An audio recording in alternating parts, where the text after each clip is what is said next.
For the last 8 years, we've seen the rise of the social justice warriors, SJWs, as they had lobbied their man Obama for the political power required to direct the force of government in the name of their own relativist brand of social justice.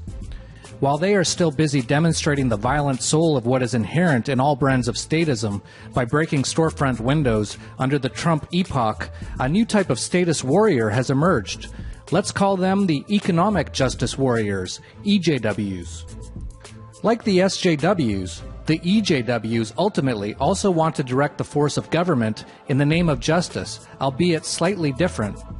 And much like the SJWs, this new form of economic justice isn't just at all. In fact, it is antithetical to the goals of the EJWs. One of the big rallying cries of the EJWs has been to build a wall across an entire continent. This is silly for a few reasons. One is that there already is a wall across most of it, but all it takes to defeat a wall is a ladder, or a shovel, or a boat. But even that is silly, because there have been more Mexicans leaving the U.S. than migrating there for the last 5 years. Most say they leave due to how unfree the land of the free is nowadays. In fact, Americans may be building a wall that eventually will keep them in. The IRS has just announced that it will be notifying the State Department of anyone with overdue extortion tax payments. Anyone with overdue tax payments will not be given a passport to defect from the country. Adding insult to injury on building this useless wall is Trump's idea on how to make Mexico pay for it. His way of making Mexico pay for it is to charge Americans 20% more on anything imported from Mexico. Mexico is one of the biggest importers into the U.S., and two of its biggest imports are petroleum and food. So get ready for food and gas to rise 20% in price in order to build a wall that is already mostly there and is useless. But imposing tariffs on foreign imports and building walls isn't just useless and increasing the cost of things for Americans, it actually threatens to destroy the entire American economy. The Dollar Vigilante's senior analyst wrote this in our latest issue to subscribers.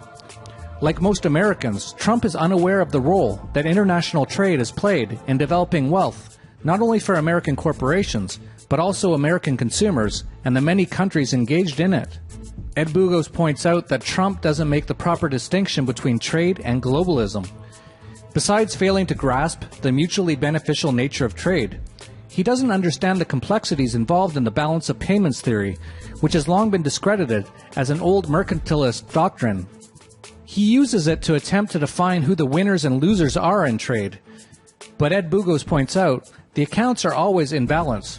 The other side of a trade deficit is a capital surplus. When enough money is put into American goods and services, and when people who trade with Americans also store their money in the U.S. can develop a capital surplus. As Ed explains, a country can have a trade deficit because its capital markets are attractive. It is, after all, trading financial claims for goods and services. A country may also have a trade deficit if it prints more currency than its trading partner, but this kind of cheating tends to self-correct via exchange rates eventually. On the contrary, the U.S. has had a trade deficit for as long as the U.S. dollar has floated freely, and probably longer. Sometimes this is the result of its inflationist policy, but mostly it's because the U.S. has always offered a relatively more attractive, more diverse, and more liquid, and more politically stable capital market environment to store wealth. That's one of the ways the U.S. dollar became a reserve currency, by offering a home for all those mercantilist governments around the world who would debase their own currencies in order to give their exporters an edge into the American market. How many times have you heard the argument about the Japanese or Chinese banks funding U.S. deficits and consumers? Yet this is precisely the kind of thing Trump thinks of as exploitation. But the U.S. gained from it too. Because people all around the world wanted to trade with people in the U.S., its currency circulated broadly. In fact, combined with the beneficial aspects of trade on productivity, it helped the Fed manage the fallout of its policies on local prices. But Trump thinks having a trade deficit is a bad thing and wants to wipe it out. He will try to, and in the process he will do a lot of damage to the U.S. economy, as Ed Bugos points out. For, by eliminating the trade deficit, he will also eliminate the capital surplus and reverse all the benefits that have accumulated not only to the economy, but also the dollar over the decades. Trump is wrong to target the trade deficit. Trade is not a win-lose concept. Nations are not necessarily better off because they export more physical goods than financial claims if there is a competitive advantage on each side discovered voluntarily in the market by entrepreneurs. The policy will radically shrink America's sphere of trade. It will lower labor productivity as a result, and real wages in the process. It may even more radically accelerate the dollar's global demonetization, as those who have traded with America over the years finally repatriate their dollars. Just this week, Iran announced it will stop using the US dollar in response to Trump's bans. Economic justice warriors think they are going to improve things in the US by limiting trade and enforcing tariffs and bans. What they'll get is the exact opposite. Trumponomics is a US dollar crisis in the making.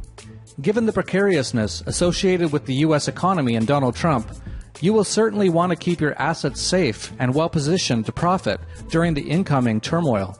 Join us this February 24th for the Dollar Vigilantes Internationalization and Investment Summit in gorgeous Acapulco, Mexico, where a number of intelligent speakers in the financial and cryptocurrency worlds will be offering their insights on what to invest in and where. Following the conference, many will be attending in Acapulco, the world's largest gathering of voluntarists. You might want to come visit the freest country in North America, Mexico, while you still can. And subscribe to the Dollar Vigilante newsletter at dollarvigilante.com/subscribe to keep one step ahead of the game. The EJWs may turn out to be more dangerous than the SJWs, especially for your pocketbook, unless you are prepared.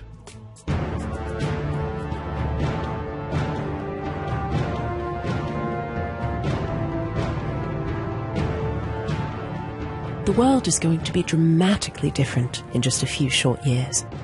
The European Union is fracturing, beginning with Brexit.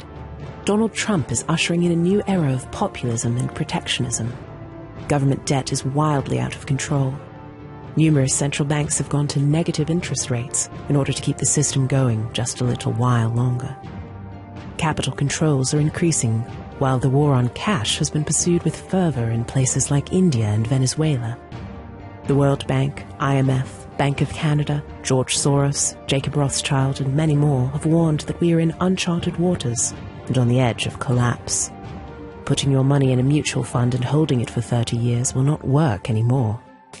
Jeff Berwick has been warning of this since founding the Dollar Vigilante with Ed Bugos in 2010, and his calls have been epic. He was the first prominent financial commentator to tell his subscribers and the public to get into Bitcoin when it was $3 in 2011. It is currently $800.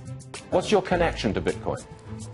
My main connection is I'm incredibly excited about it. Bitcoin is a revolution in money and banking, the same way that the internet was a revolution in communication.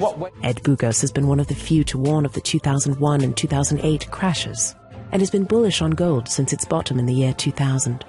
And together, they are holding their annual TDV Investment and Internationalization Summit this February in Acapulco, Mexico, to help you prepare for the crisis ahead. Last year at the TDV Summit, they warned of what was coming and gave advice that made attendees fortunes. This is why we're at where we're at, central banking. Give a man a gun and he can rob a bank. Give a man a bank and he can rob everyone. And you know, we all grew up watching old westerns and people would rob banks. Now it's the good old days, and now banks rob you. Ed Bugos mentioned 3 stocks to buy. Agnico Eagle. Agnico Eagle is run by one of the most experienced management teams in the industry. And it rose 76.31% since. B2 Gold Corp. B2 Gold Corp is responsible for discovering more than 30 million ounces of gold in their careers. And it rose 248%. And Sabina Gold and Silver Corp. Sabina is an emerging producer. It then rose 147%. These are terrific calls, and this year you can expect more of them. Jeff Berwick and Ed Bugos will be surrounded with an all-star lineup of speakers, including author of The Creature from Jekyll Island, G. Edward Griffin, who will discuss the state of central banking today.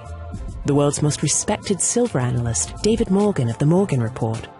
Bix Ware of RoadToRuta.com on discovery of the truth behind our massively manipulated markets, and to help expose those who threaten our free market system. Chairman of the Gold Antitrust Action Committee, GATA, Bill Murphy, continues to expose the manipulation of the gold price by the gold cartel. Returning speaker Roger Ver, the Bitcoin Jesus, who recommended buying Bitcoin at last year's conference when it was below $400. It has since risen to over $1,000. Other speakers include Chris Casey of Windrock Wealth Management and Colin Cattell of Palisade Global, and many more. The TDV Internationalization and Investment Summit will be an all-day and evening event on February 24th, held in the 5-star Mundo Imperial Resort and Convention Center in Acapulco, Mexico. For the price of $395, you will spend an entire day with these experts, including an entire evening gala banquet with all food and drinks included. You can find more at tdvinvestmentsummit.com and register today because space is limited. And stay after the summit for the 4-day Anarchapulco conference with the world's biggest anarcho-capitalist speakers, investors, and entrepreneurs, including an entire day on blockchain, Bitcoin, and cryptocurrencies called Cryptopolco on February 28th. And for even more, Tone Vase will host a 2-day stock and cryptocurrency trading workshop after Anarchapulco called TDV Pro Trading Techniques on March 2nd and 3rd. It will be an entire week of activities, and it all starts with the TDV Internationalization and Investment Summit on February 24th. Register now.